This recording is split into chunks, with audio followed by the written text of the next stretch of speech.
call. Okay. I'm going to call the order the public commission, public hearings at the Richard Young Fire Station on Wednesday, May 22nd, 2024. Could we have the roll call?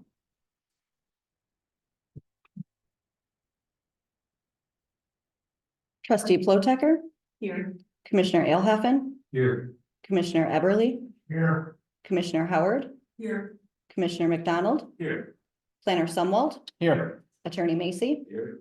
Engineer Lysis, Here. Administrator Nicholas, and Clerk Capazzo Ketch to record the minutes. President Osterman is absent and excused, and Commissioner McCormick is absent and excused, though he may try to participate via Zoom.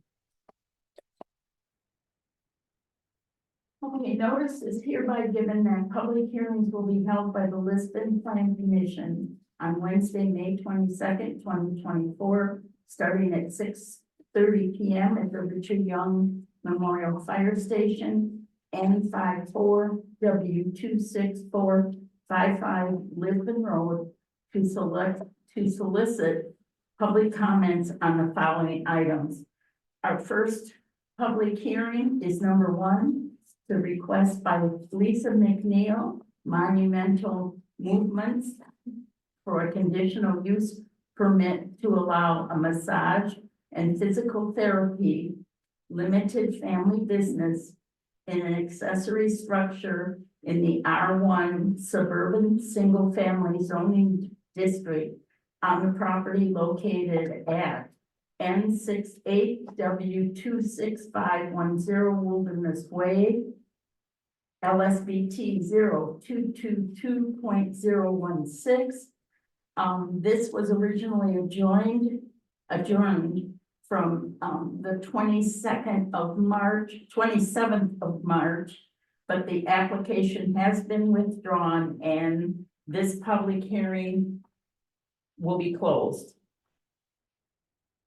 Okay, public hearing number 2, a request by applicant Joe Vukovich of MK/JC LLC on behalf of owner Terry Getz /Condon Properties LLP for a major grading conditional use permit in conjunction with the residential development of the vacant parcel located along Mary Hill and Walnut Road and known as Tax Key LSBT 0255.998. Orm, could you start us off, please? Sure. So as you stated, this public hearing is regarding just the major grading portion of this development. So this would be major grading in association with the development of the Oktoberfield subdivision and the construction of the internal subdivision roads, lot grading, and stormwater ponds. The code prescribes anything that exceeds 6,000 square feet in area or 60 cubic yards. Any land disturbance that is requires a major grading permit, which is processed as a conditional use permit. So that's why we're here. That's what this particular portion of this development is about. The petitioner is present if there are questions, and they have provided grading plans that the village engineer has looked at and provided a review on. Again, I'll defer if there's any input that the developer would like to give on this.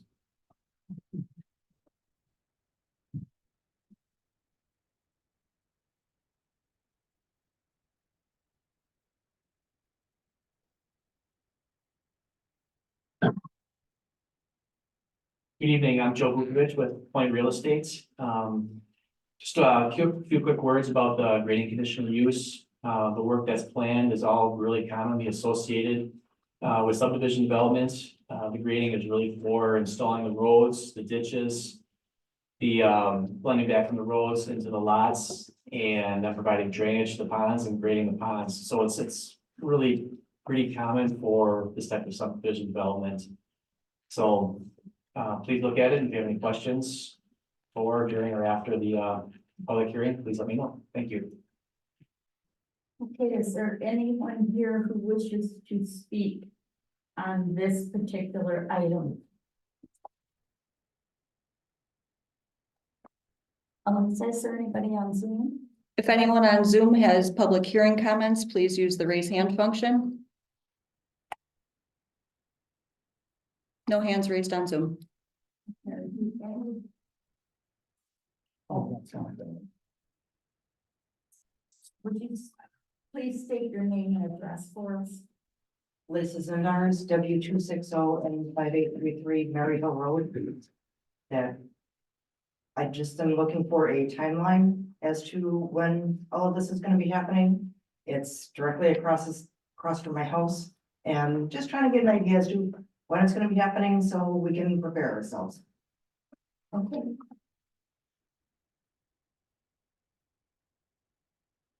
Does anyone on the commission have any questions? Joe? Have we heard back from the county yet on the stormwater plan? No. So we did have some questions and we wanted to reach out and make sure that our comments are consistent with the county, because when looking at the modeling, we have a different idea of how it should be done. But Marissa at the county is who's reviewing this. We reached out initially to Lane. But he said Marissa's been doing this and we have not heard back from Marissa at this time. So I don't know if you've got any, maybe the developer can provide some additional information, but they have submitted everything to her at this point. Okay, when we get to that point, I'm assuming that county approval will be part of the one. That is part of our condition. Okay. That's all I had. Okay. Joe, would you like to give us some sort of a timeline of what's happening in them?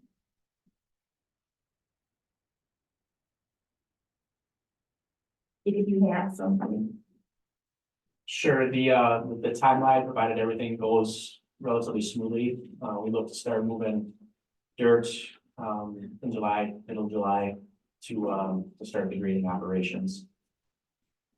And then, finish by October, November. It should be a relatively short construction cycle on this project. Okay.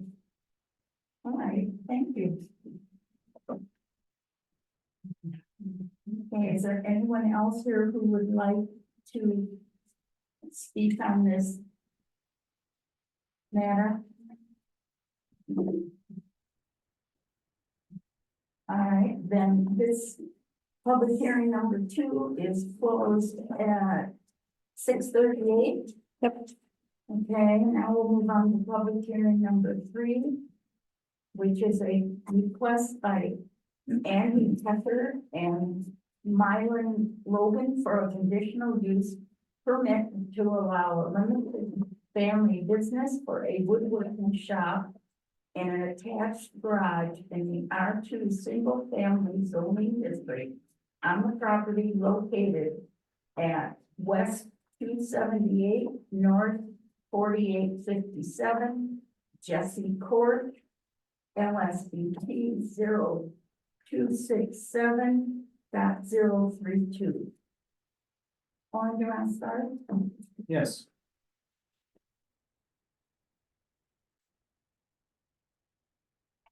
So this parcel, again, the proposal is for a conditional use permit for a limited family business for a woodworking shop, specifically an attached garage of the Hecker single family home. The property is zoned R2 single family residential district, in which a limited family business is allowed as a conditional use for section 17B6 of the village zoning ordinance.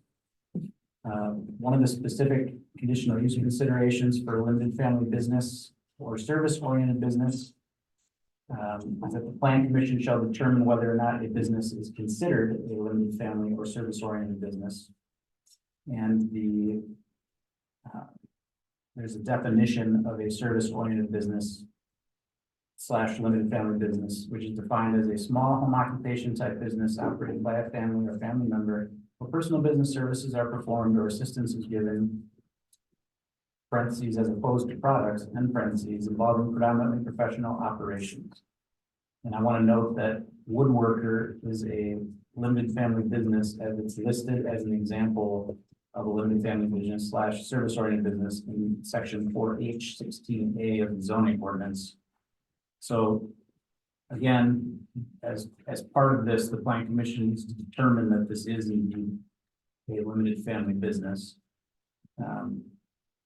The proposal includes descriptions or responses to all the conditional use standards, general and specific for this specific use.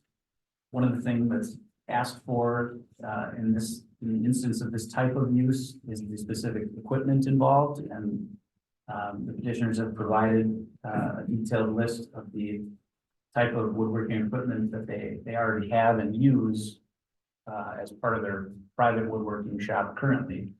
And it's comparable to what they would continue to use for this proposed limited family business. They've also provided responses as to the types of items that they would be making in this woodworking shop. And so that is all included in their materials as well. As far as conditions for this, it would be limited to this particular parcel, first condition. Again, the planning commission would have to find that a woodworking shop business use is considered a limited family business. That would be the second. The third would be limiting the types of tools or machinery involved with the business. And the list provided includes the table saw with router station, CNC router table, stationary, thunder laser engraver, stationary, a joiner band saw, miter saw, planer, dust collector, stationary mounted to the wall, drum sander, sander with HEPA vacuums, drill press, air compressor, overhead air filtration, and various handheld tools in the attached garage. And we have on there with the doors closed, essentially, when these items are in use, we would want the door to be closed. Conditional use shall automatically expire and terminate upon the sale of the property or its transfer to a non-occupant of the property. So this approval is specifically for the petitioner for the proposed use while they occupy the property. And then the rest of our conditions are pretty much the boilerplate ones that you're used to seeing. So the petitioner is here if there's any questions from the planning commission. Again, this would be on a single family property. The property meets the minimum size requirements for the district. The specifics of the business are outlined. We have a plan of operation as well. That's not what this portion is about, but that provides a lot of the details as far as proposed hours of operation and some other things, but I'll just rattle off here quick the list of what they intend to make. So the goal is to make the projects in the garage and then sell them either online or at craft fairs and other events. So the petitioner is not anticipating any traffic of customers coming to or from the site. Sales are going to take place elsewhere. The examples of items to be made include cutting boards, charcuterie boards, trivets, whiskey smokers, trays, ornaments, wine and beer caddies, coasters, small tables, plant hangers, and then eventually custom signage, as well as other laser engraved items and laser cut items such as keychains, bottle openers, decorative boxes. And they intend to mix and have a board and wood conditioner from mineral oil and beeswax that they would prepare on site as well for sale of their items. I think at this point, we should have the petitioner come forward, Madam Chair, and introduce them or themselves and give their address and add any additional details about their operation. Okay.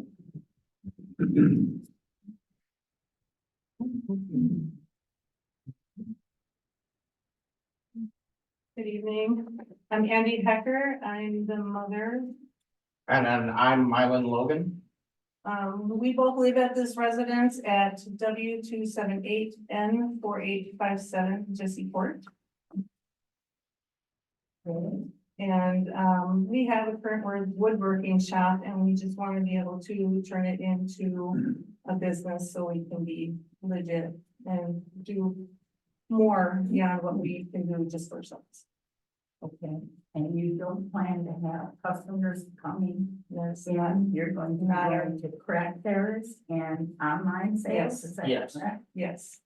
There will be no outside traffic from people showing up, trying to purchase.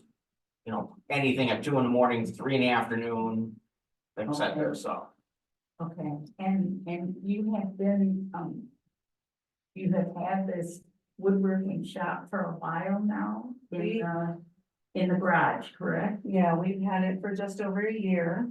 And we had been planning it for like 2 years before that, so it takes a while to get the equipment purchased.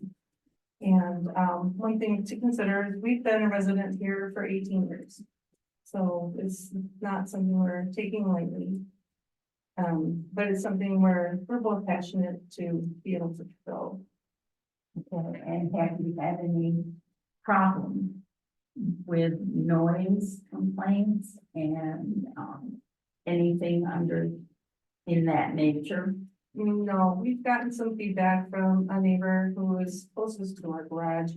They did not seem to have any issue with it.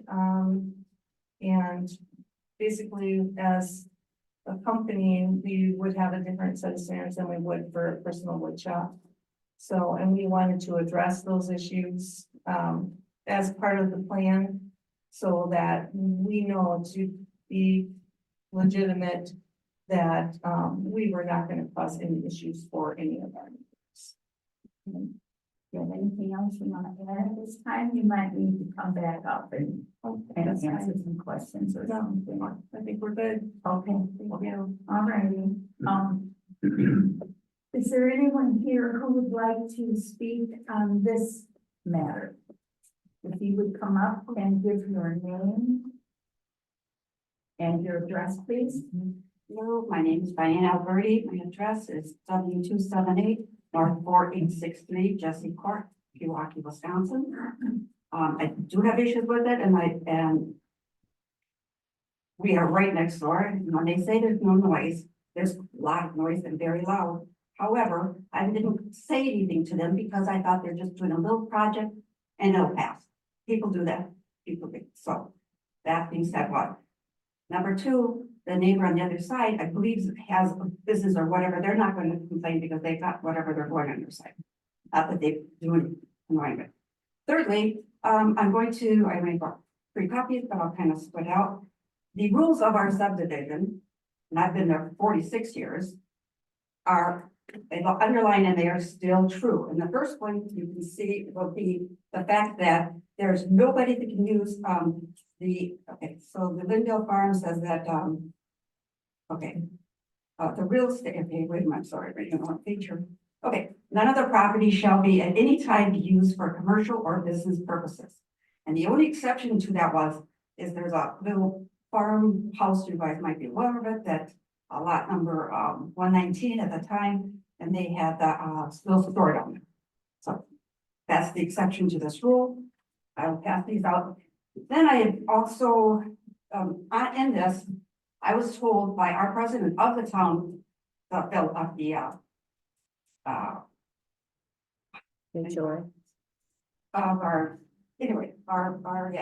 subdivision, to bring these to you, to prove that this, and these are all signed legit. And I also have most of the residents, a petition here signed by most of the residents, 2 pages of them being against this happening. Now we'll pass that out. Okay, any official documents need to come over here, please. Yeah, okay. You want to read me or you want? Hope I just need 1 copy of everything.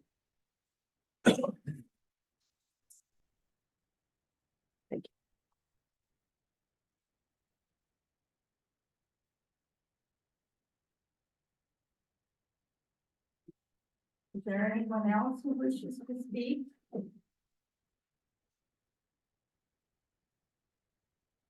Good evening. My name is Bill Fortune. I live at North 49, West 27, 923 South Portland Circle, just down the street. I also am a woodworker. I do polls and stuff in my retirement. I have some of this machinery in my own home. And I insulated my basement. Told my wife would not get mad at me when I run this machinery. I have some pictures taken from the street of the machinery these people have in their garage. I don't know if you've ever heard of this vacuum system running. It's quite loud and you generally run it the whole time you are woodworking. They also have the table saw in there that is quite large. And when that thing's running, I wear my earphones so I don't wreck my hearing. My question would be to picture in full of time. Have you inspected the property? I have 220 on my bandsaw and my table saw. Have you inspected any of the electrical at all? Have you, is it safe to run this so that we don't have a fire that would catch their house on fire or other residents nearby that would start on fire? Is it up to the code? I don't know what the code would be for a business. Not now, when he sits down, when we answer questions, that's at the end of the public. Okay. So ask all your questions and you'll have a chance to come back. And the residents that I've talked to, once we were informed that this was going to come about, were like, okay, what hours? We would like to know what hours they're going to operate. Is the garage door insulated also, if they're going to run this, if you grant this for them, is the garage door insulated enough that there would be no sound come through this? And is it, but we are zone residential, I don't know what an R2 is until you said. R2 is a residential zone. If you can, bylaws thought in our bylaws, we weren't allowed to have businesses, so. We were just a little shocked when we saw this coming up, so. That's the only thing I wanted to ask was if it's. You're going to grant this, if you want to be inspected prior to it, that it's up to a business code. Not just to run with extension cords. Thank you. Okay, thank you. Lisa, do you want to read the email? Yep, I'll take that. Thank you, sir.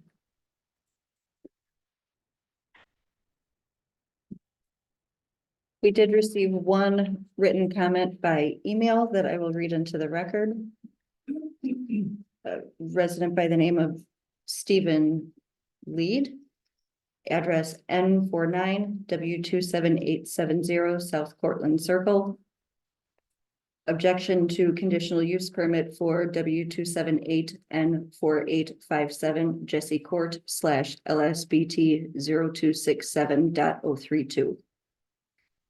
It came to my attention that fellow Lindale Farms subdivision neighbors Andy Hecker and Milan Logan have requested a conditional use permit for a limited family business at the address W278 N4857 Jesse Court. I object to the proposed woodworking shop business given a permit to operate in our residential neighborhood. Lindale Farms is a quiet, small, family-friendly subdivision in which children bike and families enjoy their backyards. I am concerned that the proposed woodworking shop, which petitions to operate 24/7 and documents that it will produce wood smoke odors, will affect the subdivision's noise levels and air quality, negatively impacting our quality of life and property values. Therefore, I ask you to deny the above-mentioned conditional use permit. Thank you. Is there anyone else who wishes to speak? Okay. I didn't know I had a chance to speak. Quite the job. I moved to Name this. and address, please. Oh, first. Jane Berry. And 51 W27538 Levy Lane. I looked for a quiet neighborhood for 16 years. I ride one bike out from Waukesha through that Lindale Farms and I go, oh, I'd like to find a house here. And I did, it was my dream home. And I want to live in a quiet, and I appreciated the whole parkway. The conservancy with the Willow Creek. And, I don't want to live in an industrial area. I moved out of the city and I want the peace and quiet. And I actually grew up in a nature conservancy in Mequon and, had to live in the city for 40 years in shitty neighborhoods. And now I have a home that is quiet, nice, private, beautiful trees and everything else. No, no business, please. This is not an industrial park. It's a parkway neighborhood. Well, I guess.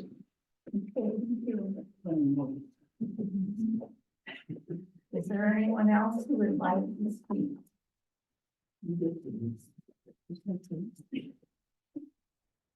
No hands raised on Zoom.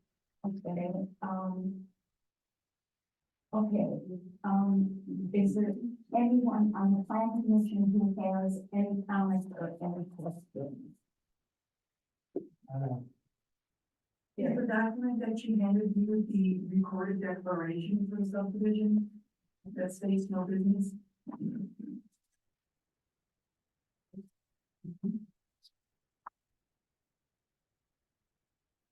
It appears to be the recorded document. I'm not sure. Is now or when we get into the agenda item, the appropriate time to have a statement regarding the village's enforcement of subdivision declarations. Yeah.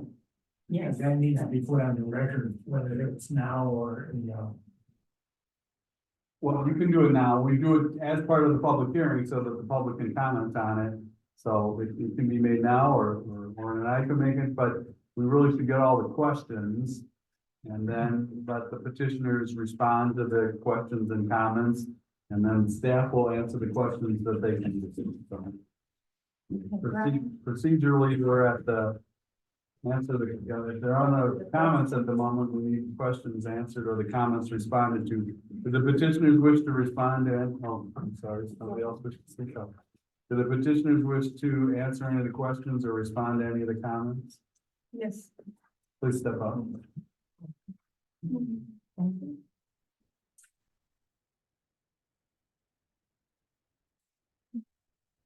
As of today, we have not been working as a business. And part of that means that, yeah, the grocery store has been open probably more than it should be. But as preparing for this, we actually took decibel readings of all of our equipment running in the garage with the door closed. And then I stepped outside of our garage door, which by the way, is insulated. It's, 1.5 thick door.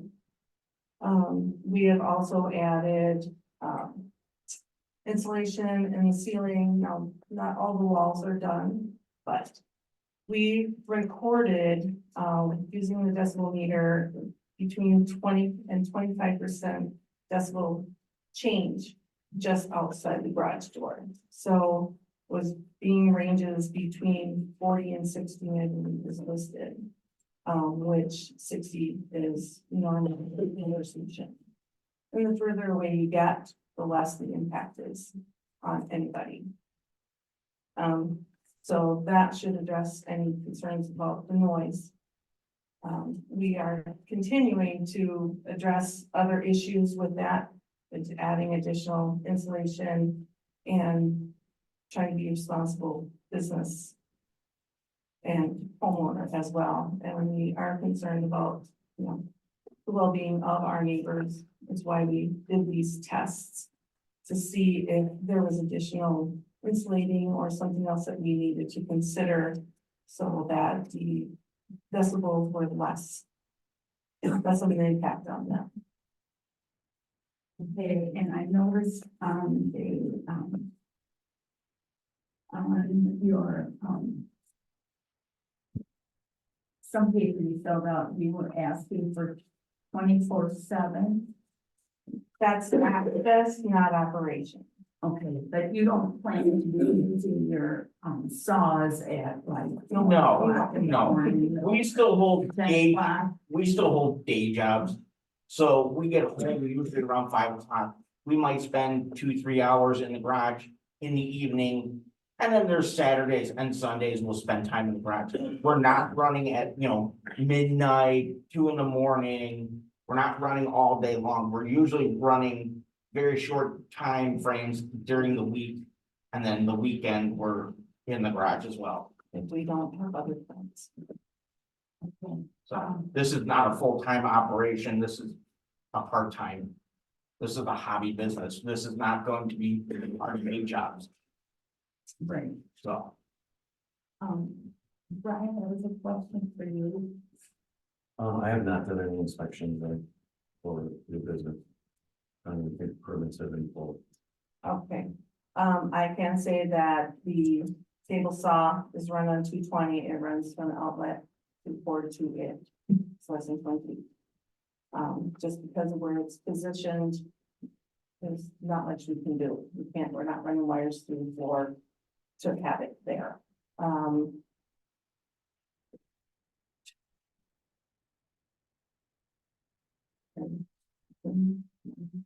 And as far, yeah, the dust collector does run when we are running certain pieces of equipment, but not everything. The dust collector usually runs when we're using the cleaner, the joiner, the table saw, or I'm running my CNC. The biggest one would probably be the CNC for the longest duration out of anything. So But that is also now still run on the go. And what is that? I don't know. sorry, it's a router controlled CNC, computer controls it, and you can program different things to be cut from CAD. Yeah, It's a table. yeah, Oh, And it runs on top. yeah. okay. Itself, the computer controls it and runs, cuts pieces out, so. Okay. Was there any other questions that anybody else remembers about this ask? Well, I think they should respond to the comment that it's in violation of the deed restriction. Deed restriction or HOA? Yes.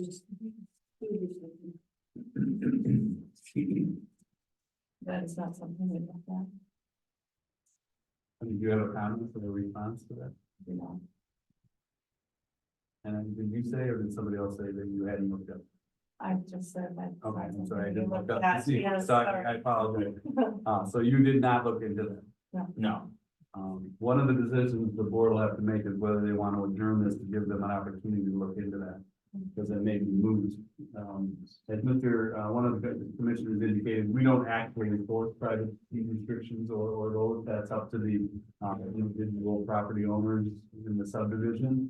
Unless it's unique, and we could check that if it's adjourned, you see, there's once in a while it says that the community can't, issue a permit or something without our architectural control board. That's very unique, but this is very old, so we weren't gonna research it tonight, it'd be up to the board if they want to give them an opportunity to research it or have us. That could be a decision later, but at least we've addressed it. I'd like to say something relevant to that. I do know, and they have moved out since, but there was somebody else running a business out of the subdivision as well. At one point that I knew of personally. And I appreciate that, it may not have been legal. I don't know, and that's why I'm just saying, is as of right now, they don't live in the subdivision anymore, but they were running a business out of the subdivision. So, And for that comment, sir, why we're going through this process is so that we can be legal. And not just someone to just turn it on and then Wait for it. have to deal with everybody and things. No, and I think everybody appreciates that, it's just, you indicated you had not looked at the issue came up, and that's why I say the commission may decide, and we want to give you an opportunity to look at it. And that's their decision. this is an opportunity for everybody to be heard and to deal with any of the issues that might come. So if there are no other questions for the petitioners, this would be you can have a seat then. I do have something. The building inspector, the commissioner. You probably don't know the answer to this question. How long were you planning on? If everything went the way you wanted to and you were allowed to do it, how long were you going to have this go on? Do you know? Or do you have an idea? Is it like indefinitely or? It's something that we are planning that if this goes very well for us, we will have to look at something not in our garage. No. It's just not a practical space for any kind of large production or any kind of large, workspace. And how, now what are you gonna do with like vehicle storage? Or, We can't even park in a garage, even if we had no equipment in there. None of our vehicles fit.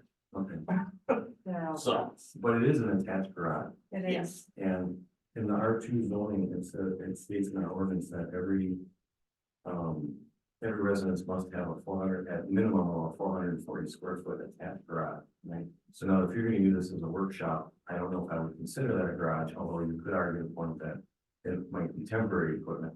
But that's something that I'm actually addressing to you, and I'd like to address to the commission when it comes time to discuss it, because I don't know if I would consider that a garage, and so that's an ordinance that I'd like to talk about further later on, but I'm pointing that out now to you.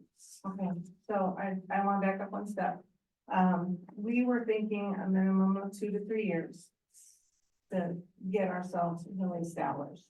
And then at which point we would relocate to another facility. As far as the garage piece of it, I don't. Yeah, I didn't expect you to, I just I wanted to bring it up, so that the commission could think about it when it comes time to be on the agenda.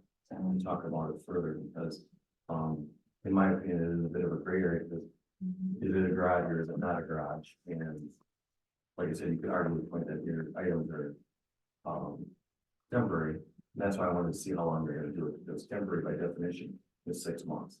Oh. So, anyway, that's all I had. Just have one question for you. Do you currently have an air compressor on the back deck today? You do. yeah. That's something we were looking to find a remedy for. And we just don't have that one. In my mind as well, as everything is supposed to be contained inside the garage, this kind of business, air compressor outside running in the evenings, if you're near the small children. They're kind of sleeping in the evening. That's kind of noisy. Especially if you run when this is fairly close to. The neighbor to our east, which is the closest neighbor to our deck and where that compressor would face most of the sound coming away, didn't even realize it was running. We actually went over and spoke with them, before we came here, and they hadn't even realized that it had been running. But I assume though, if this would be approved, you would be increasing the amount of time you try to do your business. It varies. It depends on, the main use of the air compressor is for the laser engraver. But that's only when that's being used. That's not always going to be used. There might be days where it's used a lot, and then there might be 2-3 weeks before it ever gets used again. So it's not every single day, every item gets used. So.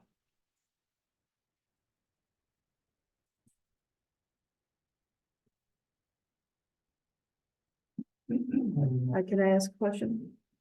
Are you currently paying HOA dues? Think we owe for this year?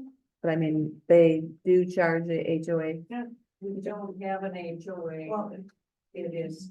Ma'am, you'll have to wait. You can talk, but we have people on Zoom. We have a procedure. You're gonna have to follow the procedure. Well, I'm not good at it. Well, I'm sorry. We will respectfully ask that you. Sorry, I'm sorry. Never mind. We don't have any. So who's the enforcing? Because the term of this declaration was 25 years. Has it, and it doesn't say anything about it being renewed for. As I indicated, Madam Administrator, we're not gonna review the document tonight. If the board wants the document reviewed, I would strongly suggest we try not to, it's how many pages? I'm not of a position to give legal advice on a document that we just received tonight. And I'll do- I was just asking the question on if, who's doing enforcement? If the deed restrictions are in existence, any property owner can enforce them. They don't need a homeowner. Okay. We do pay, A dues? an annual dues, and I think that's for like mowing and some of the public area maintenance, so. But it's not an HOA specifically. Okay.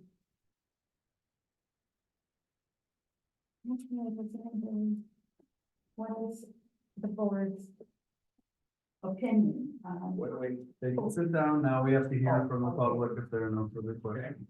Okay. There was a woman who wanted to tell us things, so it's her opportunity. You can come and stay here.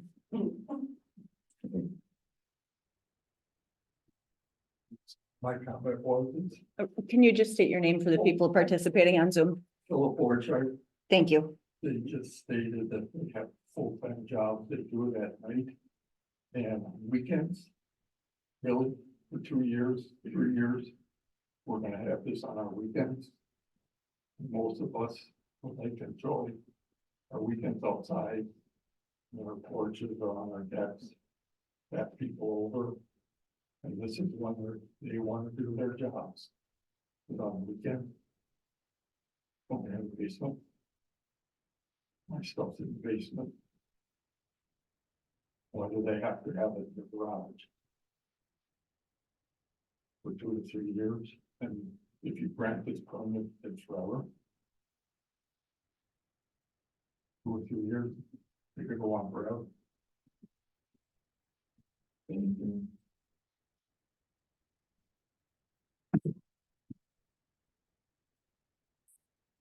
State your name and address for us. Sure. Darlene Orchard, N49 W27 923 South Portland Circle. My husband is Philip Orchard, and he does have a woodworking shop in our basement. And we have fireproof insulation that is very, very thick. And when I'm on the first floor and I yell down the basement steps, he cannot hear me with the machinery running. Or even if there's no machinery running. Because it's so soundproof. And so I want to know what type of insulation they're putting in the garage. Is it fireproof insulation like we have and soundproofing insulation?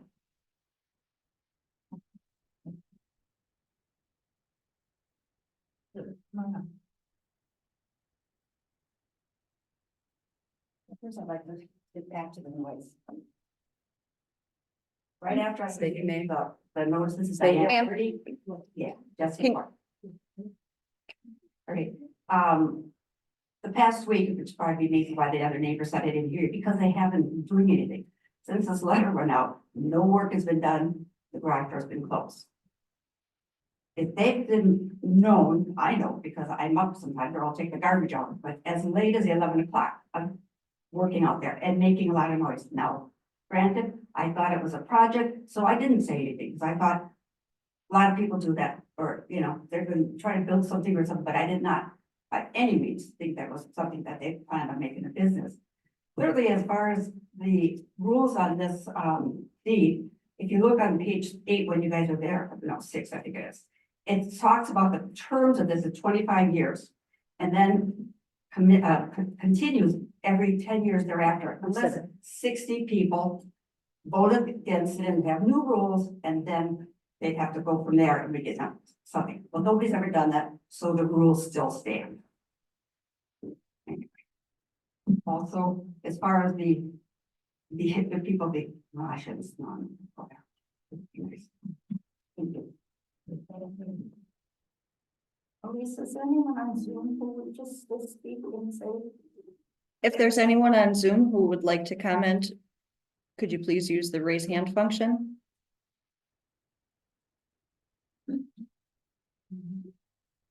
No hands raised on Zoom. Okay. Are there any more comments? And, Okay, what is your pleasure? Then we have to talk about doing something now, right? we can have a discussion during the public hearing, sure, that we should. Decide what, how you want to proceed. I would like to make a comment, please. Okay.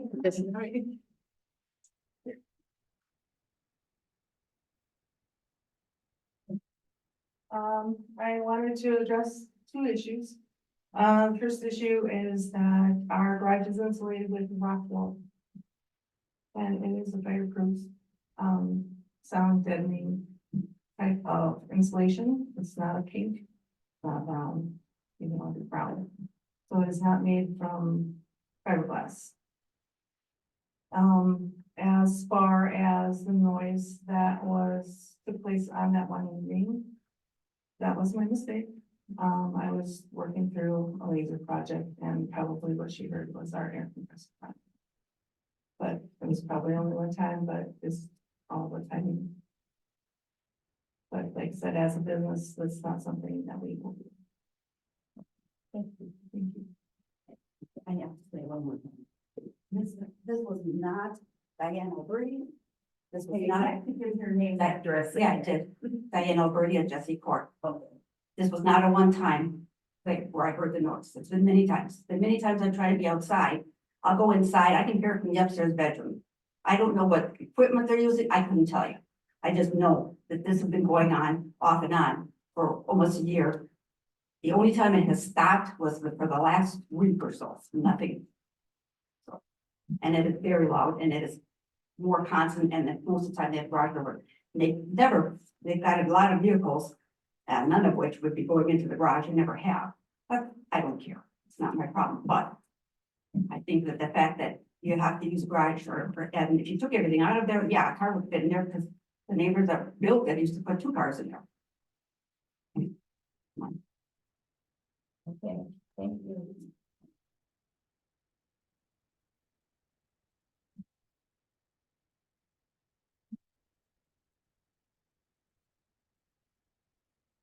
Okay,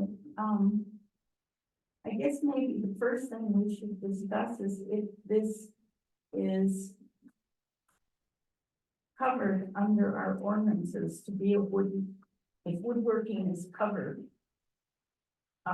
Because if the plan commission does not feel it is, in an R2, is that what you said on? I want to repeat that comment that you made and what they have to decide. Again, we're in the public hearing, which is appropriate, and I want all the discussion as part of the public hearing. So there is a definition of a service-oriented business, parentheses, limited family business. And if you look up limited family business, it just says to see this definition. From the zoning ordinance, it says defined as a small home occupation type business operated by a family or family member where personal business services are performed or assistance is given, parentheses, as opposed to products involving predominantly professional operations. And there is a list of different uses as examples of what is allowed. And woodworker is one of the items listed. When we discussed this at staff level, what we talked about was you have 2 different things here. The definition is saying your business should mainly be about providing a service, not necessarily products. It's saying as opposed to products. But if you're a woodworker, generally you're making products. That's what woodworking, that's the end result of woodworking, right? You're making a product. So there's a little bit of conflict there between those 2 things, but again, woodworker is listed as one of the example uses. And then we talked about where this originated, and the background is that this was inherited from the county. So the language from this definition likely came from the county's code, and we still have it today in that form. So again, as part of any limited family business use, the plan commission needs to determine if the proposed use is indeed a limited family business or service oriented business. And so that's one of the tests for you. So you have to decide if this is or isn't. Now that you have all that background. So on page 2 of the staff review is where the particular section of the code that outlines the examples of a limited family business / service oriented business, and it says that it can include but not be limited to the following. And then it lists specific uses, and again, one of those is woodworker, which I have in bold in the report.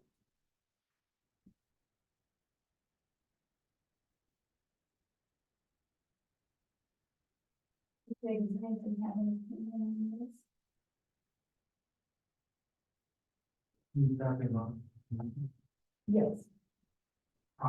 My comment, I've got a couple of comments, but number one is the determination of whether or not the village has any jurisdiction over homeowners association, assuming that it exists, or the deed restrictions, needs to be resolved. Now, if it needs to be resolved, I would believe either through village staff, in which case petitioner is going to be charged for that time, or it can be research and evidence presented by the petitioner, in which case they're going to be sued for that also. So, as far as I'm concerned,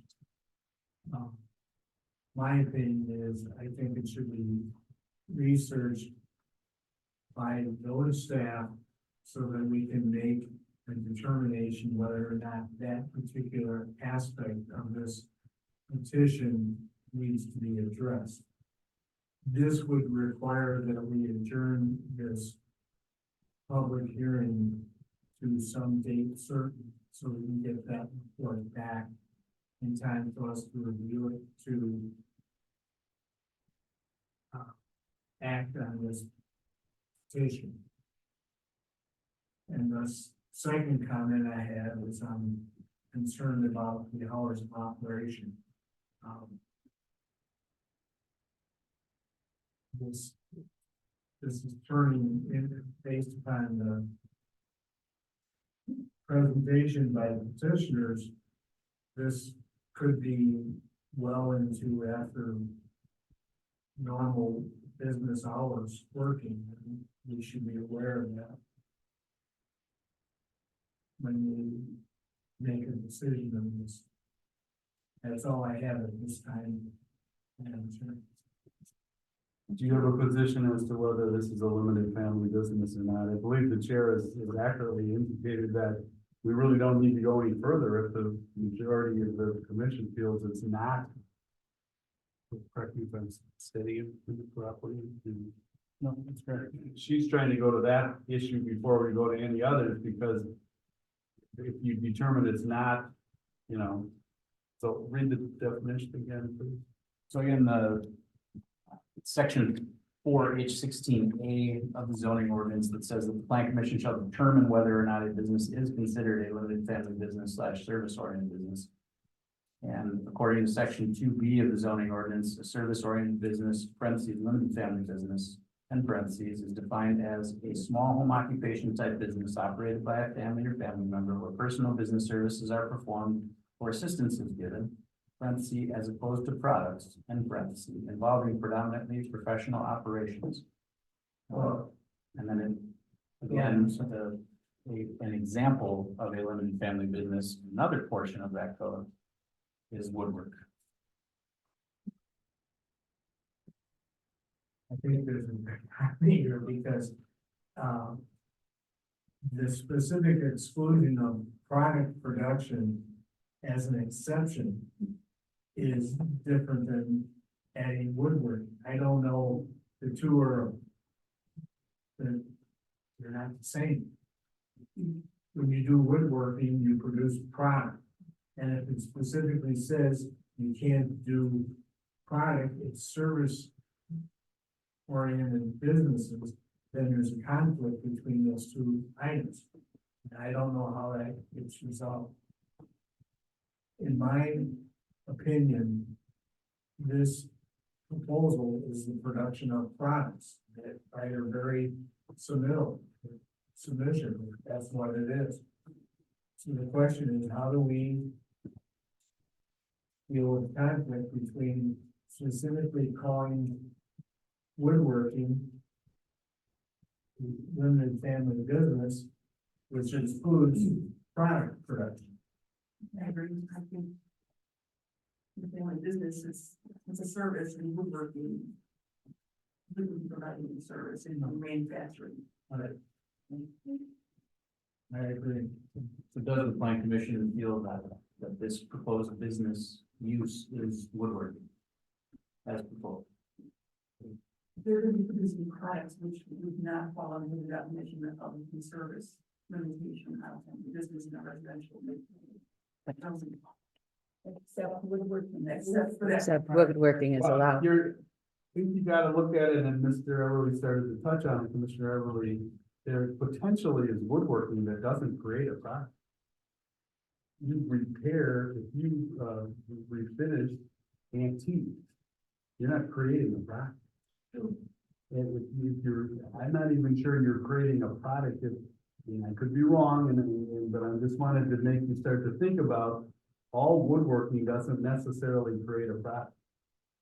If you repair, something in your home and you use your equipment for yourself, are you creating a product? So, I mean, we have to try, any court, and you are the judges in this case, has to try to figure out how to read it, that it makes sense. I don't know that you can assume that all woodworking creates a product, is the point I'm trying to make, and you have to decide whether that's a potentiality that you could do woodworking that doesn't create product. And I gave you one example, refinishing or fixing antiques. You might use woodworking equipment to do that, but you're not creating a product, correct? Is that a fair assumption? So they have to, they may have the burden of trying to prove, and they can't, obviously, they're here honestly telling you they create a product. But some other woodworker might come in and say, I don't create a product. He could come in and try to convince you that he does fall under a family business because she doesn't create a product, albeit in she's doing woodwork. Does that make sense? Our job is to try to read it. So it's not a inconsistency. Is that fair enough? Yeah, I just want to add a little more information to it. So another one of these specific conditional use standards for this limited family business states that there shall be no manufacturing or assembling of products and no removal of sand, gravel, or stone from the premises for commercial purposes. There shall be no sale of products on the premises unless the products are those produced by the limited family business / service oriented business. Although the limited sale of products as accessories to the limited family business / service oriented business may be permitted or limited by the conditional use permit conditions, i.e. hair care products such as shampoo and conditioners normally associated with a business that cuts or styles hair. So just to provide more background of one of these specific standards. What you're saying is a service oriented home. Family home business might have products incidental to the service they're providing, but in this case, there's no service being provided, it's just the production of product. Right, but the code is also saying, or this standard is saying, there shall be no sale of products on the premises unless the products are those produced by the limited family business. I would believe that that code was written before the advent of the internet. So, they are definitely producing products. They are shipping products from that property. Whether they put it in the mailbox or UPS stops by or whatever. Listening to what's been presented, I don't believe this is an allowable family business because it's production of product, not ancillary to a service business, but actually they're physically making things. And that was not what appears to me to be the intent of what the zoning code says.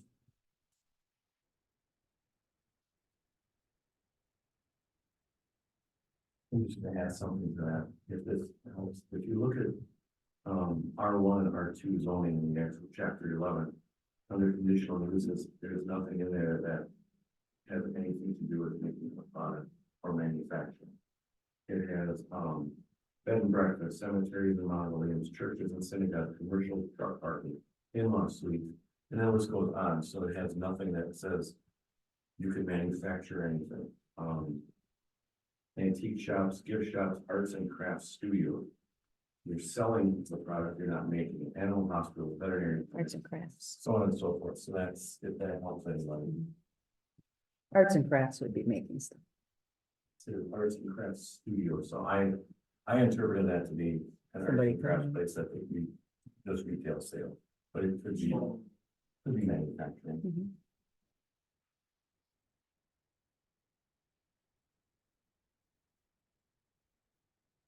Very well, you can.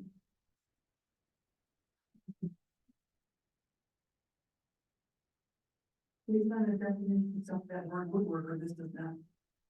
Do not qualify to, the business is specifically producing a product. It's not a service, it's not providing a service. And then too, if they're going to do internet sales, they will be conducting, retail sales in the property as well. Even though their own customers could get up.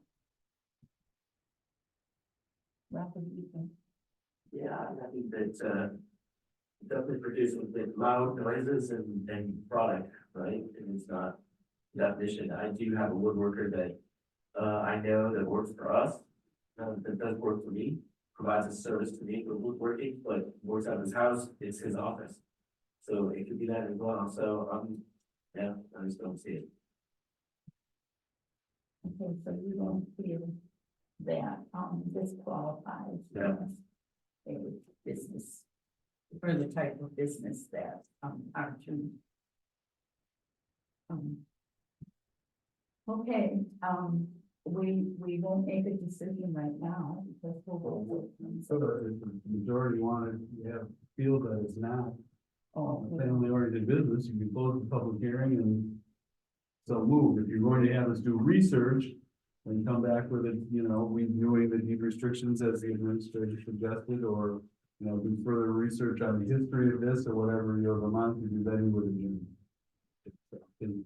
Again, maybe we want to go down the board and see whether they want to close the public hearing or whether they want to continue the public hearing before we take a vote. You can ask that specific. okay. Now, I would agree with you. Well, yeah, I would say, we could close the, public hearing and, make a move. There's two ways we could go. I would probably say, probably a moot point if we could have staff take a look at this deed restriction. No? But yeah, if you guys have made the decision, if the plan commission has made the decision that this word working shop isn't a limited family business, then it wouldn't make sense for us to spend time on reviewing the restriction. Well, we gotta be very careful in our wording.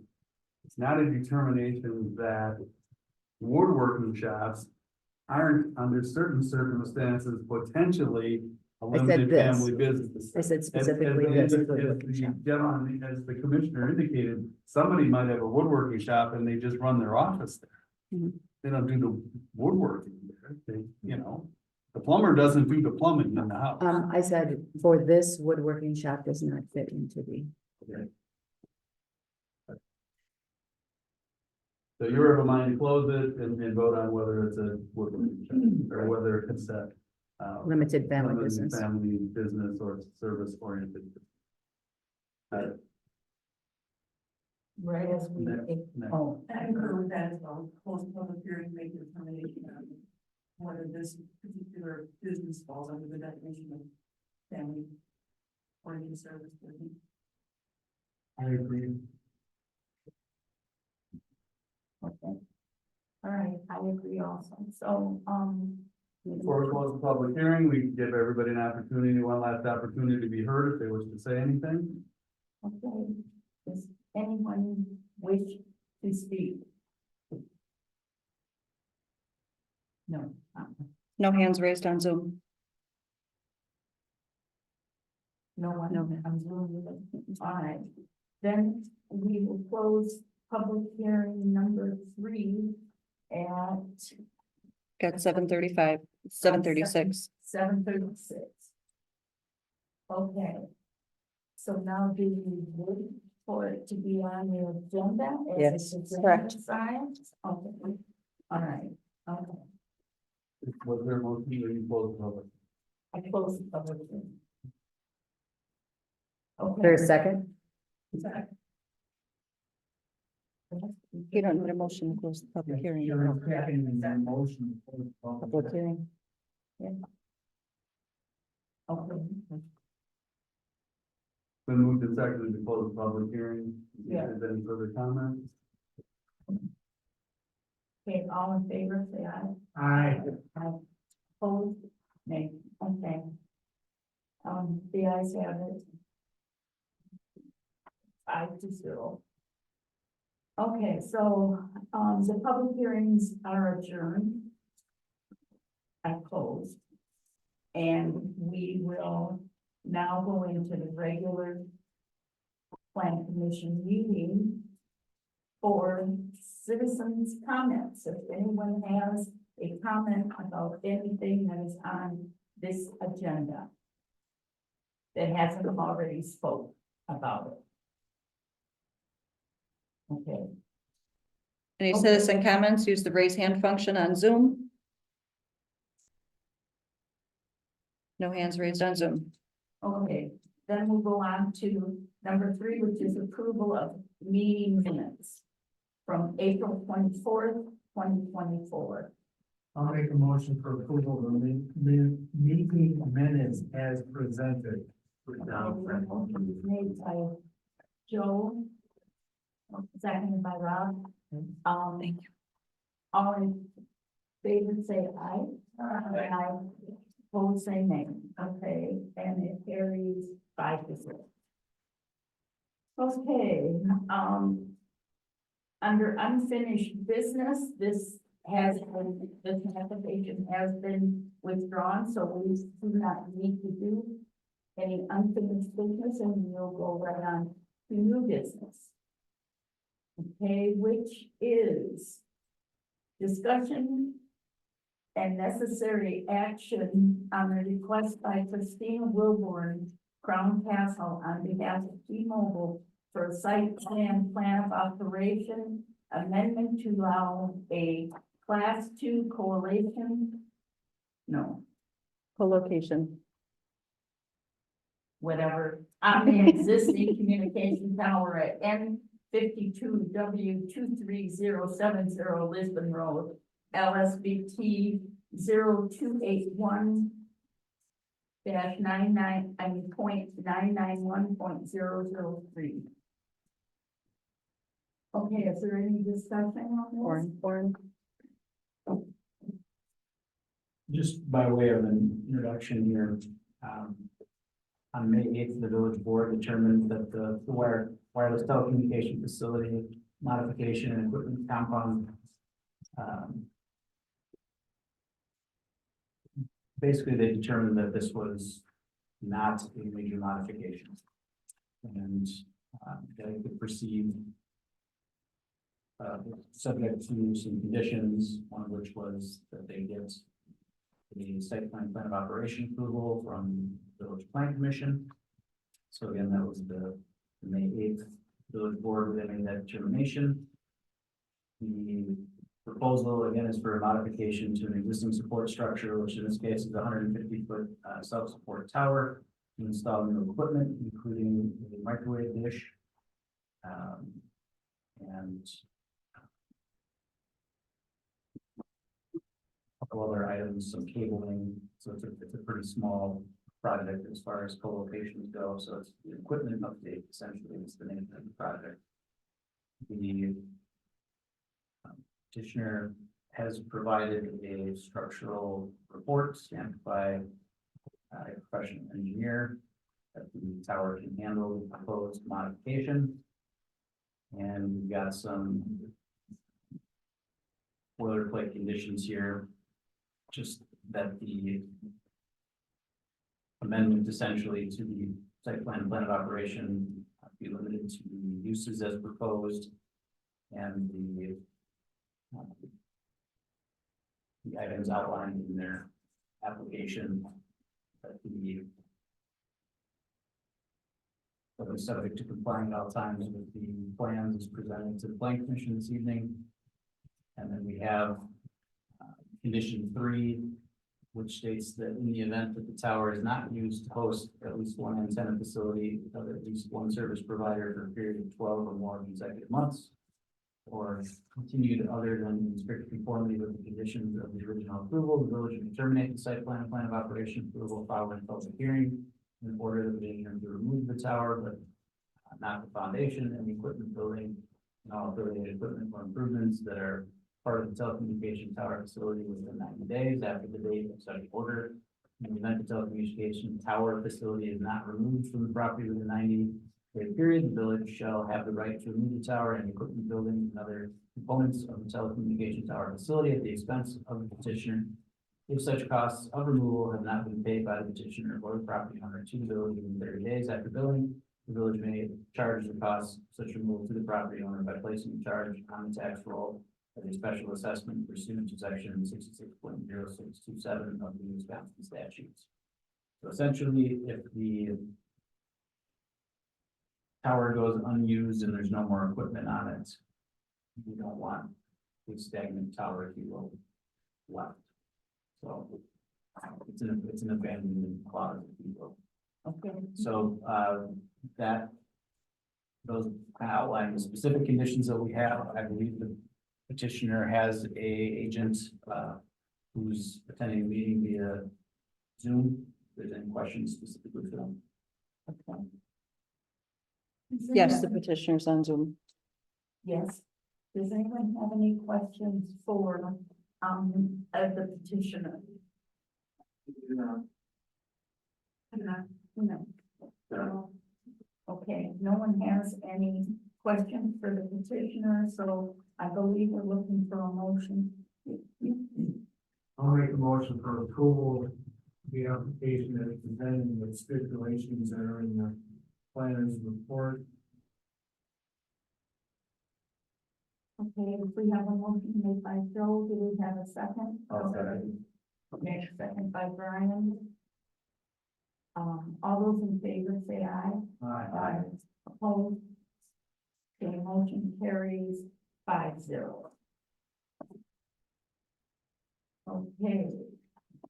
Next is the discussion and necessary action on a request by Nathan Happ / Terra Consulting on behalf of Verizon for a site plan / plan operation amendment to allow a class 2 co-location on the existing communication tower at W250 and 8243 Hillside Road / LSBT 0180999.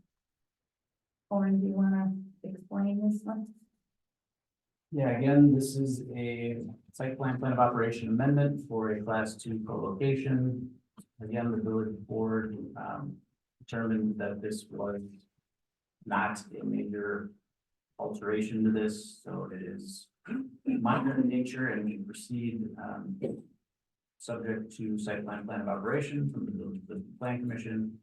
The petitioner obtaining all permits from the village and paying all fees, etc. So this is specifically a modification to an existing wireless telecommunication facility to install 2 freestanding microwave antennas on the existing equipment shelter, in this case for Verizon Wireless. And I've got the property up on the screen here, the aerial. So this one even more minor, if you will, than the last.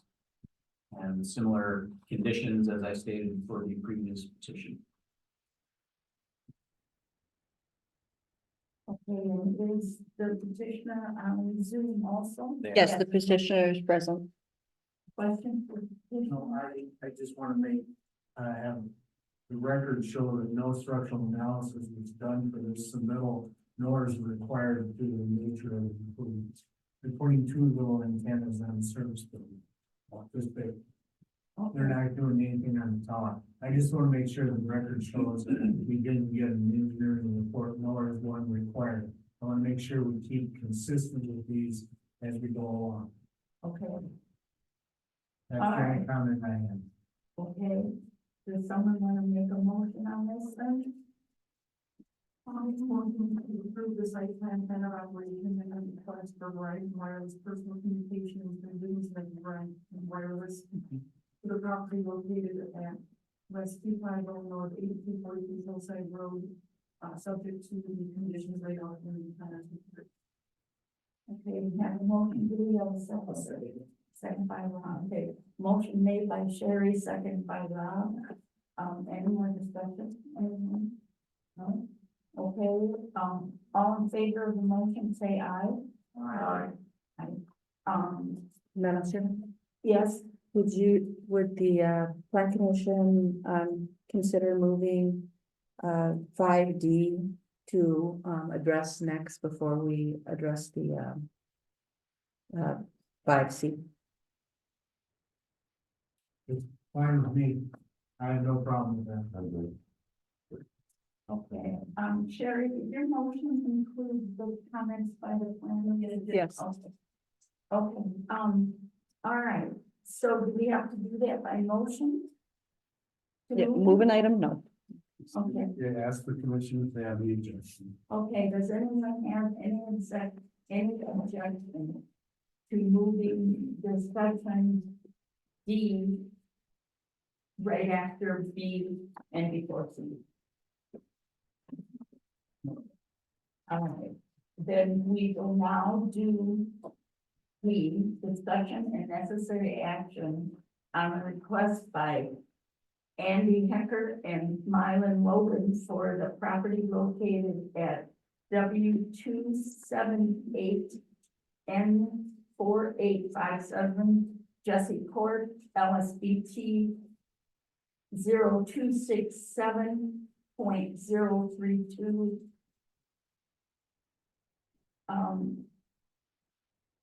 Now, we were going to declare that this does not meet the requirements for a home occupational type business, Limited family business. a limited family business. With a motion? So would we do that under the first one, conditional use permit? Okay. Yes. All right, the first item is conditional use permit for a limited family business in the R2 zoning district. Do I have a motion? To deny. No. No. To make the, please go to the staff report, and the staff report clearly says you need to make an initial determination before you get to the conditional use. So that's what you're doing. Or you want to state it again, what you've asked them to determine? I know you've read it 3 times, but we're not deciding on the CU. We're deciding on whether they have the right to apply for a CU. Okay. Yeah, one of the specific conditional use considerations for a limited family business or service oriented business. From section 4H16A of the Lisbon zoning ordinance is like this shall determine whether or not a business is considered a limited family business / service oriented business. So, again, there's that definition and then the portion of the code that states that an example includes woodwork. I'm motion to, that the proposed woodworking shop does not fall under the definition of a limited family business or service oriented business from section 4H16 of our code. Is that word? Okay. All right, we have a motion. Do we have a second? Okay, we have a motion made by Sherry, seconded by Ron. Any more discussion? Okay, all in favor, say aye. Aye. All opposed, say nay. Okay, the motion passes 5-0.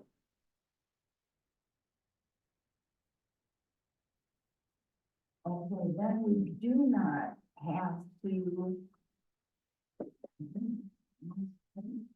You don't have to do double I.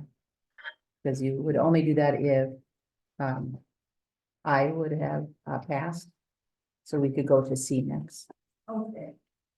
And see if we lost 2 minutes.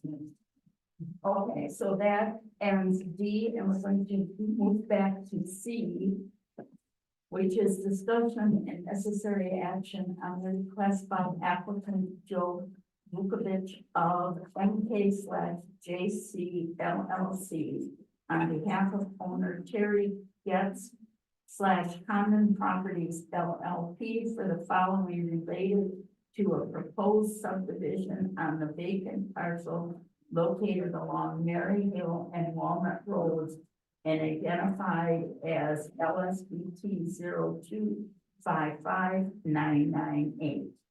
Okay, the first one is a preliminary plat approval for the proposed October Field subdivision. On.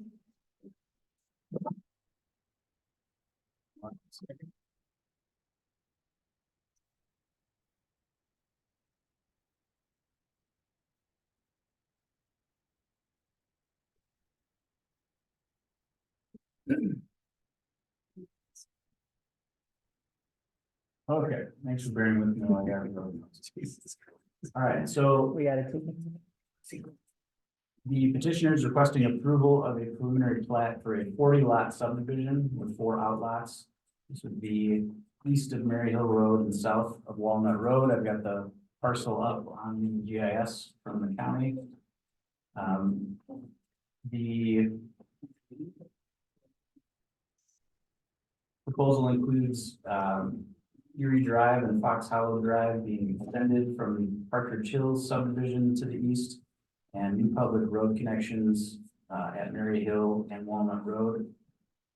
On September 6th, 2024, the village board adopted ordinance number 2023-16 rezoning this parcel from A10 agricultural district to R1 suburban single family residential district.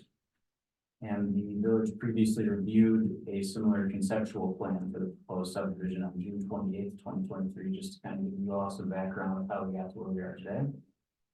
The recommended land use plan for this particular area is low density residential with a 20,000 square foot to 1.49 acre per dwelling units density associated with it. There's also some other open lands to be preserved. And the developer has done the necessary background soil analysis of those areas designated other open lands to be preserved. Essentially showing that any limitations of those soils can be overcome for the proposed development. Where you'll find those other open lands to be preserved designations on our land use map are areas where there could be wetlands or soil restrictions as far as basements could be concerned.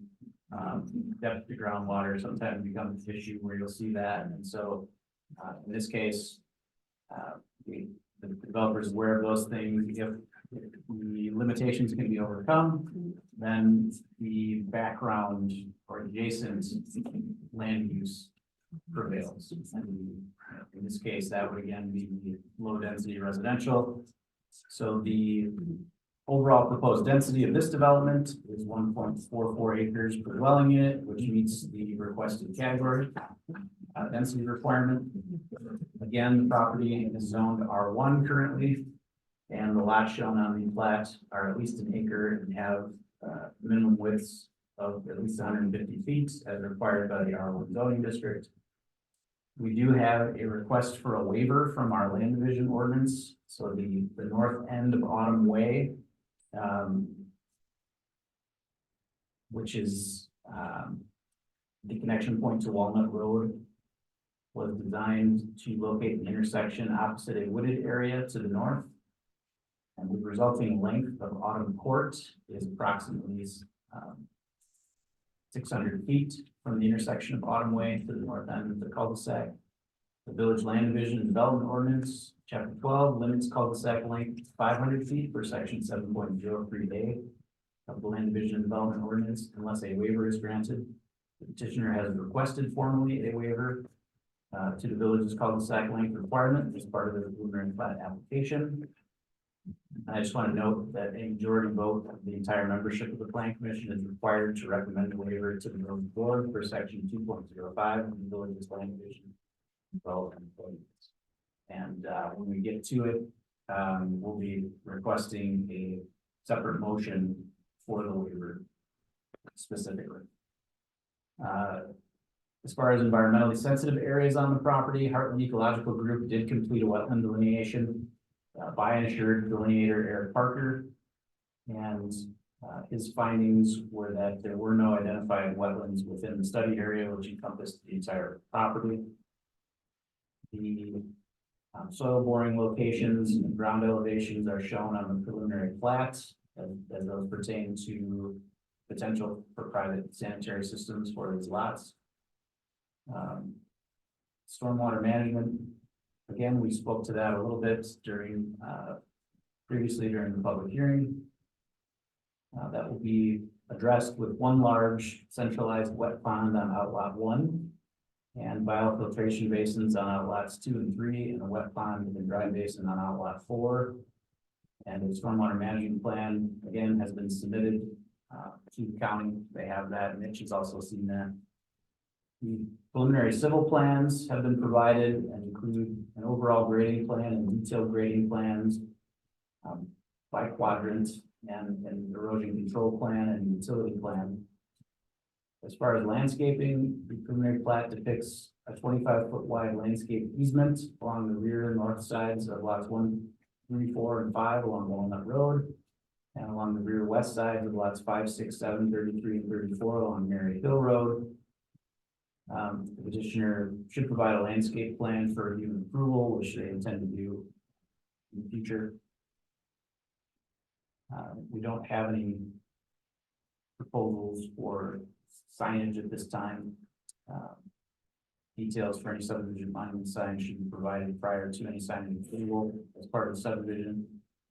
At the time of this report, we hadn't heard anything back from Waukesha County regarding the preliminary plat, but they are an objecting entity, and so they get to review this and comments, and then the Department of Administration also will be conducting a review. We haven't heard their position on this at the time of this report either. So as far as the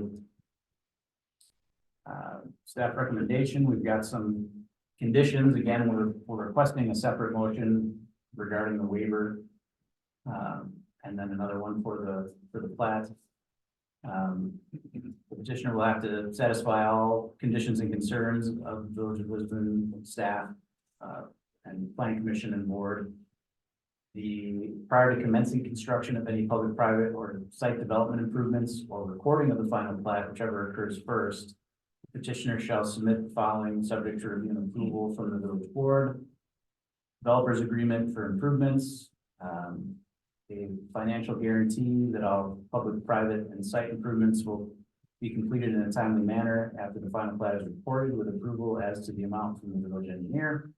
Civil plans, including construction and grading plans, landscape plans, signage plans, and then declaration of covenants, restrictions, and easements. So these are all standard items that need to be addressed, before development generally occurs. Obviously, in this case, we've got the major grading permit approval, which would allow them to start moving dirt. That is not considered a public improvement per se, so there could be, if the conditional use permit is granted for that major grading, they could start moving dirt without that developer's agreement being finalized. But my understanding is the petitioners intend to come forward with that in the near future, that developer's agreement. And I think it's customary for the Planning Commission to get to review that, even though it's something that gets approved by the board, not the Planning Commission. We anticipate that coming before the Plan Commission next month. Okay. So, and And then we also have in here just that the petitioner needs to obtain all other necessary approvals. And we include in here from the Village of Lisbon engineer, the village board, and then Waukesha County. Regarding stormwater management plan, including stormwater maintenance agreement. And then the building inspector and Waukesha County for erosion control. And then the Waukesha County Environmental Health Department regarding well and septic systems. So again, these are all pretty typical of what we see for plats, but we don't. This particular plan commission with its current membership, we haven't seen a ton of plats. Since I've been here, I think we've done one other final plat, so that would be. Just wanted to go through them in detail so that you were all aware. Are there any comments? The petitioner again is here if there are questions specifically for them. So can the preliminary plat be approved without the approval from the county for the stormwater and for? That's one of the conditions of approval. Get it? Oh, okay, We can, in subject, the- subject to them obtaining Okay. those approvals. all right. If the county changes things that affect the preliminary plan, that it's highly unlikely to happen. Correct. Okay, I do have a couple of comments, Okay. I'm sure if that's appropriate. sure. Go ahead, Joe. I would like to see the installation on Autumn Way of at least 2 concrete speed humps, the details and locations to be determined by staff between Mary Hill and Walnut.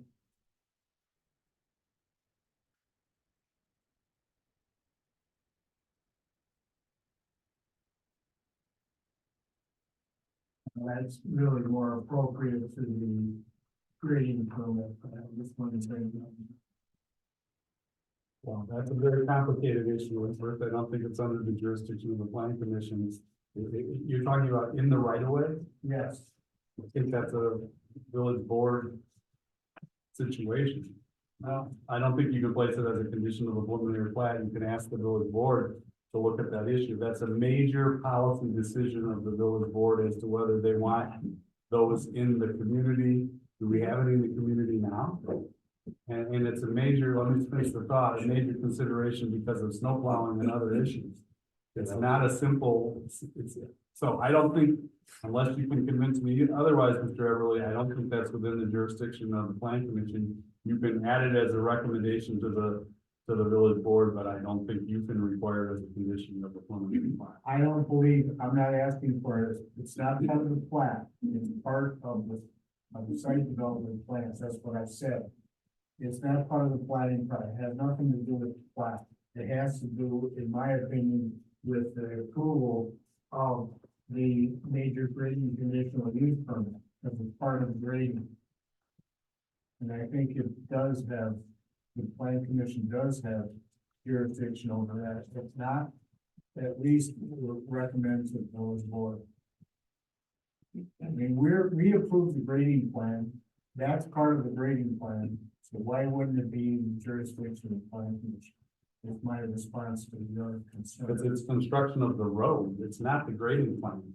It's the specs and details of the road Mr. Everly, would you take the position that if we required, and I'm just hypothetically saying 3 inches or 4 inches of base, you could say that we want 6 inches of base, you could change that standard as the plan commission? It's part of, we're approving the, major grading conditional use permit related to the development. We have submitted to us for review and approval. The grading plans, the site development plans as they're labeled for that subdivision, so therefore. One is contained in the other and we're there for approval. That's the. We have nothing within our village ordinance that requires developers to do this. We have no standard detail within our village ordinance that would show what would be required. So I I also think that this is because we don't have any other ones within the, village. I think this is something too that needs to be discussed with, DPW, because they're the ones that are gonna have to maintain it. Well, we have another very basic problem. You didn't bring this up under the public hearing. You can't bring it up now. Because there's no opportunity for the public to comment or for anybody to comment. I've warned the planning commission many times in the board, if you want to bring up something under discussion, you got to bring it up under the public hearing.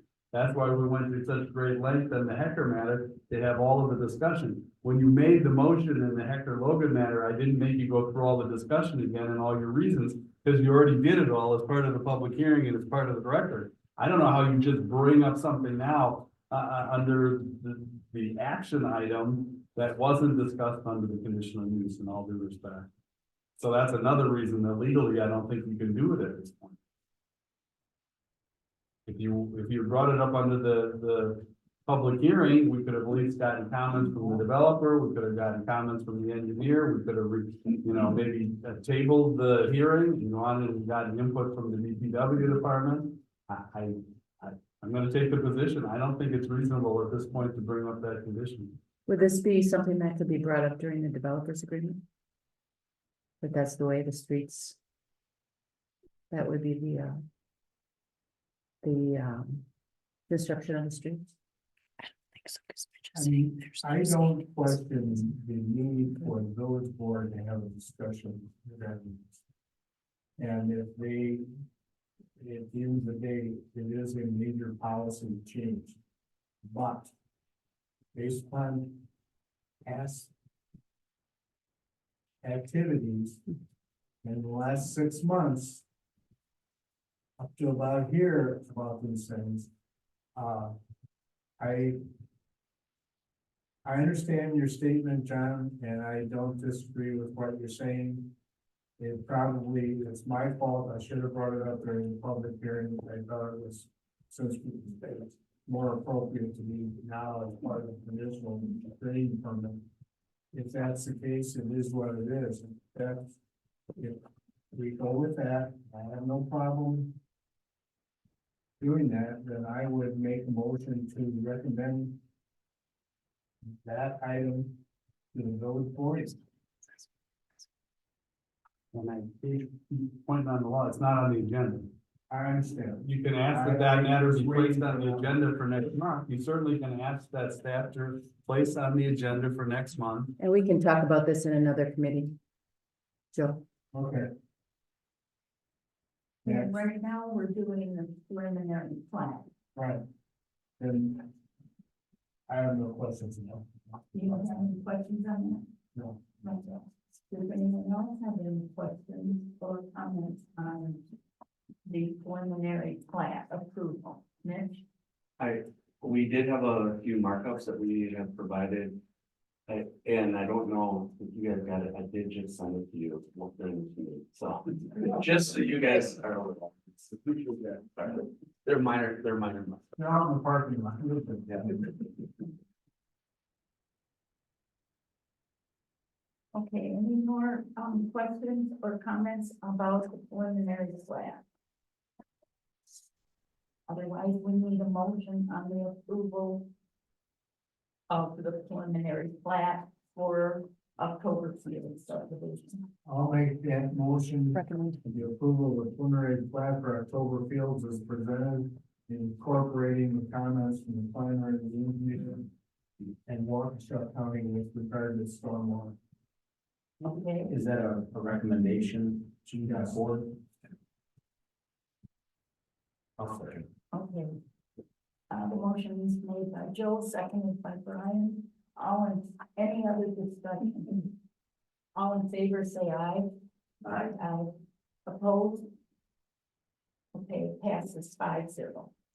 Okay, the next item is the land division ordinance waiver for the cul-de-sac length on bottom 40, which is the length right now is 600 feet, is that correct? We've said it. Okay. All right.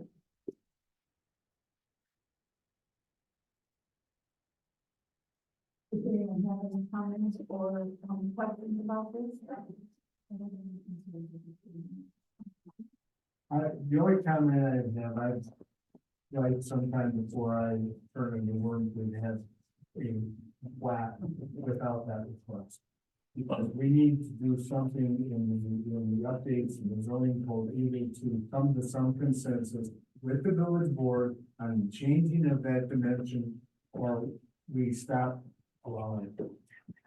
Yeah, Joe, we just talked about this at our staff meeting, and we need to do a little bit of background check, because one of the reasons, or what really kind of establishes that, is actually fire protection. So we need to talk to the fire department, the chief, find out what their capabilities are with in the need of getting up and down those stretches. So I mean, we are trying to address that at this time. I've talked to Orland about it before too. I will make the recommendation to grant the waiver. With the ordinance, the cul-de-sac, as requested by the developer. And does that need to be recommended to the Yep. town board or? Yep, that was the beginning of his motion. Yes. Okay. Rob, you seconded? Yes. Thank you. Okay, any further discussion? Okay, all those in favor of the motion, vote aye. Aye. Opposed, nay, no, okay. Was unanimous. Passes 5-0. Okay, and the last one is the major grading conditional use permit related to the site development of October Field. Or do you have anything? I don't have anything to add from what we discussed in the public hearing for this item. Okay, all right. Then we're looking for a motion for the major grading. I'll move to approve the major grading conditional use permit related to the site development of October Field. To include, the planner comments and community comments and recommendation of to the board. This one's not a recommendation. Also, I also recommend to the board. Thank you. All right. Do we have a second? I'll second. Okay. The motion was made by Brian, seconded by Joe. So with regards to discussion, I'd like to just talk a little bit, the developer requested that to have the opportunity to utilize other sites if they have material, excess material, and bring it in. So they would like to start moving dirt sooner than later, and it might be, I'm assuming it might be even before we have the stormwater management permit from the county possibly. So there, it's kind of a tight timeline there when they want to start moving dirt and when the county would potentially provide the approvals. Didn't they just say they weren't gonna move dirt until July? Well, I think, well, I just want to be clear on the timelines. What? Yeah, mass grading a site in the middle of June or middle of July. If we do have some dirt available from some of the houses that Mr. Garrett's building and stuff, we'd like to come in and start using this site as a fill site. Potentially middle of June.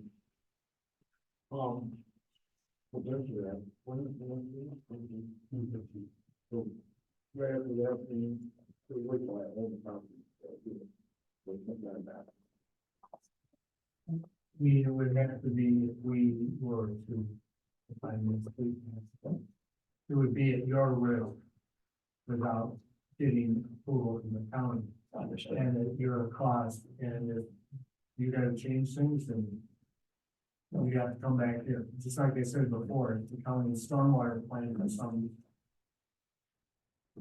Crazy reason changes preliminary plat, and you know that also. So Yeah, I that's don't- understood and. I don't have any problem as long as everybody is on the same page. This is.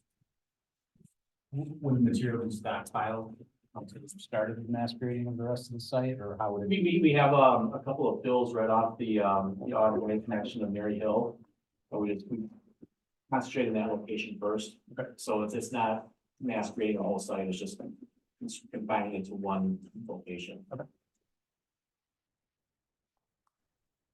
And subject to road control and all that. Yep. And of course. Okay. So we are, other than that, I would.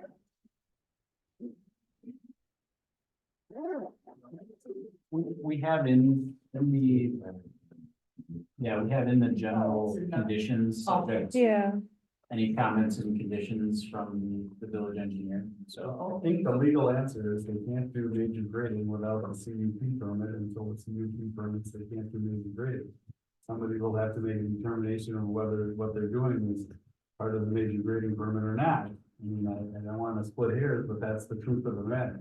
They So- can't do major grading until they have the CUP, correct? Right, and the CUP would be, the one of the conditions that would hold this up would be the permit from the county. That's why I wanted to bring this up. So they may have that permit in hand from the county, it may be holding them up, where I'm wondering if the village would have any issues with them bringing that material on site. That's why I'm bringing it up.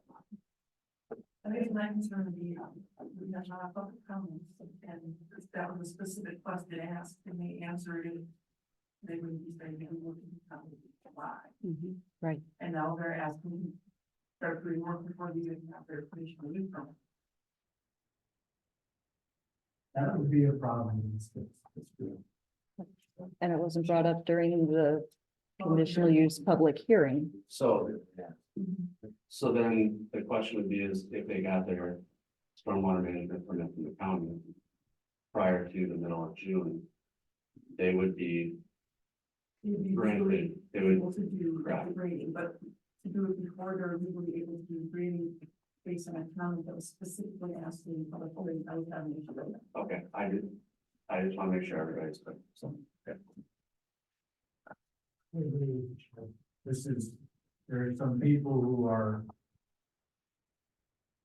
commenting quite specifically of concept plan public.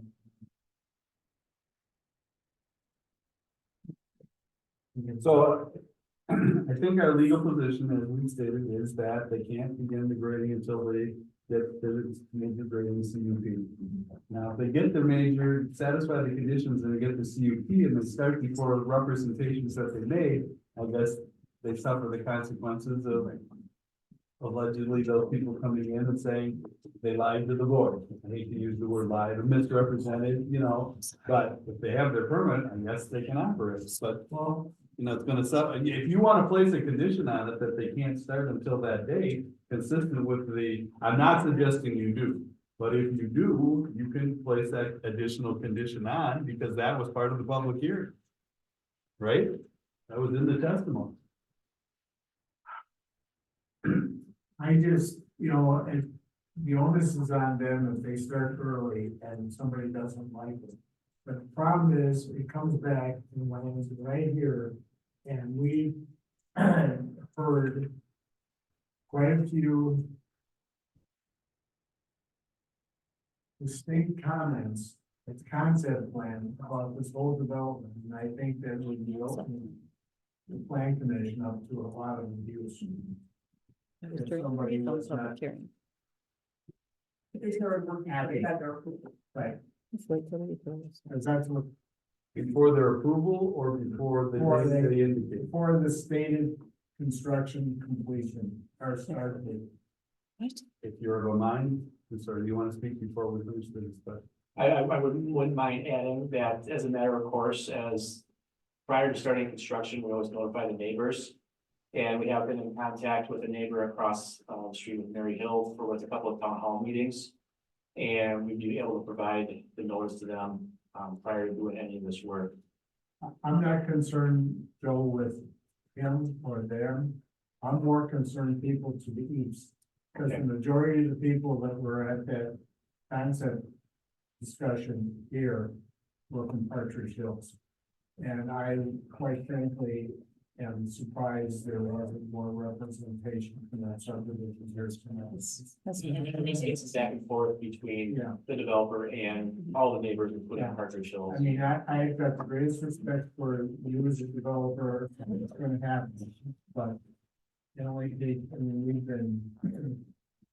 All very soon, and I gotta take the skin, I used to be a lot taller and skinnier and younger, but I can take it, but I don't think the planning commission needs to do that.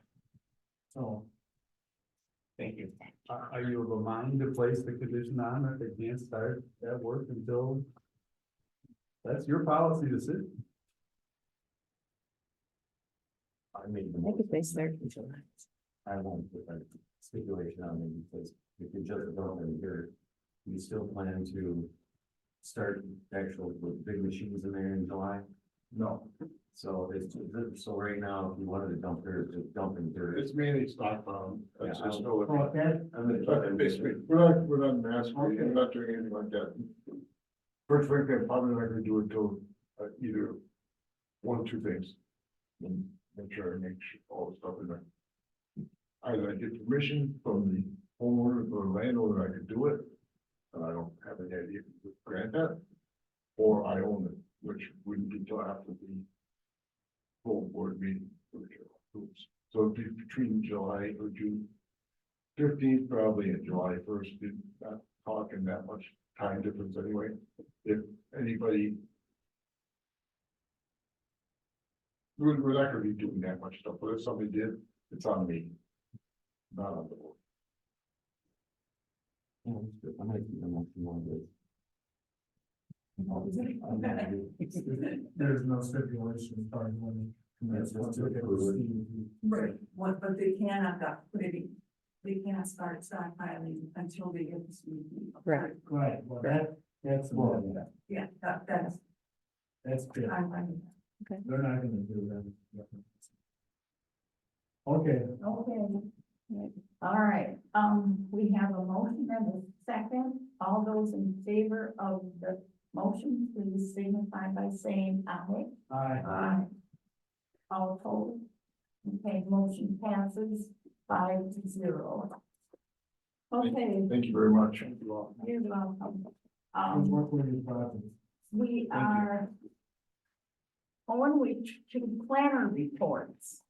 We've got, two items at least for our next plan commission meeting. We've got a CSM and then the developers agreement for that Philip Fields development that we're anticipating. And we're anticipating having the quarry inspection reports on the meeting agenda as well. Yep, so if everyone can send me copies of your reports so I can put them in packets, I would appreciate that. 87 report. We That's can all. hear them? Yes.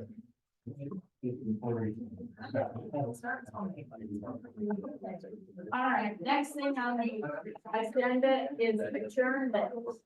I move to adjourn. I'll second that motion. All right, I. all those in favor of adjournment, say aye. Aye. Thank you. Motion passes 5-0. We are out of here at 8. I got 8:24. 24. Yep. Okay. All right.